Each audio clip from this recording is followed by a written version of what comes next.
Well, the Sri Lankan government blocking access to Facebook and other social networking sites after those deadly attacks yesterday killed more than 290 people. The move is meant to stop misinformation from provoking more violence. And we're joined now by our panelist, Brian Sazi of Yahoo Finance for the hour. Also, new co-host of The First Trade on Yahoo Finance. I've been watching you all these years, so I hope I learned something. I think you probably did. We can learn a few things from you also. But let's talk about this story because we have seen now sort of a trend following these attacks of misinformation cropping up.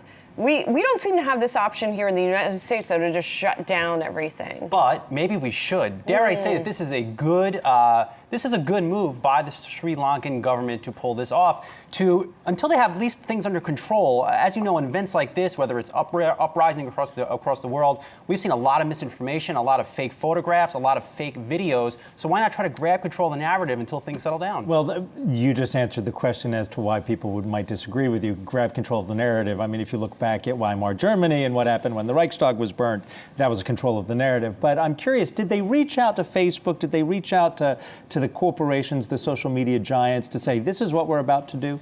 That is unclear. I have not seen that they have reached out to them too, which makes you think overall in the U.S., why can't they do that in the U.S.?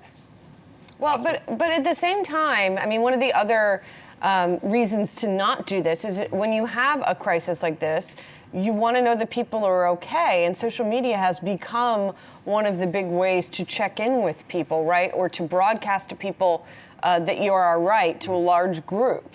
So you don't have that ability. That is the downside here, but I'm sure they weighed the risk-reward here. In that type of crisis, when the death count is rising, you have to get the information correct. Right, and you also have a country that has a history of sectarian violence and some of that sort of fanning the flames that's gone on. And how do you verify? How can you truly verify if somebody tweets out that they are at this? Well, a simple way you do that is you have a government spokesperson who's constantly speaking to the people of a country when something like this happens. But with the social media companies, are they reacting in any way to this shutdown? Have they issued statements as to an agreement, disagreement? Because we had Mr. Zuckerberg saying, bring on regulation. Well, he's getting a taste of it. I haven't seen all any statements out there. It's unclear how they are dealing with this, and why can't it happen in the U.S.? I mean, this isn't even regulation, though, really. This is just a one-off reaction. Yeah, exactly. And they did bring it on back online the next morning. And I see, I'm looking over your Twitter is trading down, but Facebook is up. Twitter didn't get shut down, though. It was only Facebook, Instagram, and WhatsApp, I believe. I don't think they shut down Twitter. And there was another app, too, that I think that's native to